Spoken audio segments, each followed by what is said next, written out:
불편한 진실. 움직이지 않으면 아무 일도 일어나지 않는다. 베이징이다. 2박 3일 만에 드디어 베이징에 도착했다.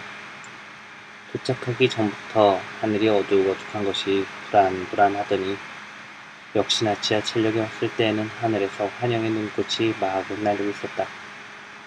가이드북에 나온 제일 저렴한 숙소를 찾기 위해 눈속을 돌아다니는데 한 남자가 내게 다가와 번역기를 내민다. 큰 배낭을 앞뒤로 메고 기타까지 들고 다니는 내가 불쌍해 보였는지 도와주겠단다. 위험할 수도 있겠다는 생각이 들었지만 너무 힘이 들어 나를 도와주러 온 천사라 믿어보기로 했다. 그렇게 그와 함께 눈발을 뚫고 가이드북에 나온 저렴한 숙소 4곳을 전부 돌아다녔다. 도미토리는 이미 예약이 다 차 있었다. 일단 몸을 녹이자며 국수집으로 데려갔다. 생강 넣은 소고기 육수인 것 같은데 보약 한 잔 먹은 느낌이다. 이 정도 진한 국물이면 앞으로 숙소 50군데는 더 둘러봐도 될 기세다. 허기를 채우고 근처 7군데 정도 숙소를 더 돌아다녔는데 대부분 개인실만 남아있고 가격 250에서 300위안이나 했다. 생전 처음 보는 날 위해 고생하는 그에게 너무 미안했지만 예산을 훨씬 초과하는 그 숙소에 머물 수 없었다. 물론 다른 숙소에도 도리토미가 없으면 경찰서에 부탁해서 텐트 치고 자면 되니 걱정 말라고 했다. 중국이 어떤 곳인지도 모르면서. 갑자기 내 가이드북을 가져가더니 숙소 몇 군데에 전화를 한다. 전화한 숙소는 베이징 구시가지 후퉁이란 곳. 2년 전 가이드북에 따르면 도미토리 가격이 30위안 정도인데 지금은 55위안이나 한다. 물가 상승 속도가 어마어마하다. 체크인을 기다리면서 그와 번역기를 돌려가며 잠깐 이야기를 나눈다. 급한 일이 있으면 연락하라고 자기 번호까지 남기고는 천진에서 숙소 잡아준 보따리 성인 아줌마처럼 쿨하게 사라진다. 휴, 오늘도 살았다. 그는 진짜 천사였다. 도리토미는 나만의 공간이 없기에 답답했다. 바로 짐을 풀고 로비로 나왔다. 기타를 맨 모습을 본 이탈리아 친구가 블루스 잼을 하자며 말을 건다. 낯가림 없는 그 모습이 좋아 보인다. 그렇게 둘이 기타 치며 놀다가 침대로 돌아와 잠시 쉬고 있는데 내 배낭보다 1.5배나 더 큰 배낭을 맨 이스라엘 친구 2명이 채팅을 한다. 그중 22살 노아라는 친구가 내 기타를 보더니 한번 쳐보겠단다. 맥주 한잔하면서 기타 치는 모습이 자유롭고 멋스러워 보인다. 기타 케이스에 꽂힌 드럼스틱을 보더니 자신이 드럼을 칠 테니 나보고 기타를 쳐보란다.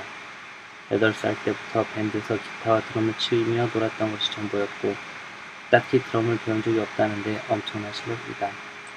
그날 우리는 로비에서 새벽 2시까지 연주를 하는 것 같다. 다음 날에는 같은 방을 쓰는 친구들과 함께 베이징 구경을 했다. 숙소에 돌아와서는 한 친구가 엄청 아끼는 술이라며 위스키를 꺼낸다. 조금 가까워졌다는 표현인가? 술을 한잔하니 노아는 자기 이야기를 시작한다. 외할머니가 히피였고 외할아버지는 구글에서 검색하면 나올 정도로 유명한 바람둥이라며 중얼중얼. 계획이 없던 일들로 가득 채워진 하루가 그렇게 또 흐른다. 2. 크지 않은 내 몸 하나 들어가면 꽉 차는 도미토리 침대. 이럴 때 보면 나는 여행에 최적화된 몸이 아닐까 싶다. 꿉꿉한 매트릭스에 누워서 가만히 생각해본다. 베이징에 도착해 그냥 300위안짜리 개인실을 선택했다며 숙소를 찾으면서 고생할 필요가 없었을 테고 들어가 한숨 자고 동네 한 바퀴 돌면서 편안하게 하루를 마무리했을 것이다. 물론 그랬다면 베이징 천사와 고생하는 숙소를 찾았던 이야기도 숙소에서 친구들과 즐겁게 보냈던 추억도 없었겠지만 도미토리는 답답하다. 여행자들이 짐들로 발 딛기조차 힘든 곳도 있다. 그래서 로비에서 시간을 보내는 것이 오히려 더 편할 때도 있다. 많게는 12명까지 한 방에서 지내야 하는 도미토리에서 개인 공간이란 없다. 자신의 짐과 마음까지 오픈할 수밖에 없게 만든다. 그곳에서부터 여행자들과의 소통으로 나만의 이야기가 시작된다. 그날의 경험에서 작은 불편함이 더 큰 이야기를 만든다는 믿음이 생겼다. 그 이후로 도미토리보다 더한 곳도 경험해봤다. 길거리, 나무 아래, 해변, 식당, 기차역, 경찰서, 터미널, 동굴, 호수역, 성곽, 심지어 군부대까지. 조금 불편해도 로컬 버스를 타거나 히치하이킹을 했다. 여행에서 돈으로 편안함을 살 수 있다. 하지만 이야기는 살 수 없다. 돈과 이야기 사이에서 늘 고민했고 나는 늘 이야기를 택하려 했다. 이런 도전들이 여행에 다채로운 색을 입혀주었다.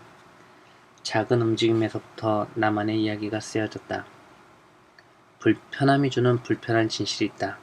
움직이지 않으면 아무 일도 일어나지 않는다. 여행에선 더더욱 들어맞는 말이다.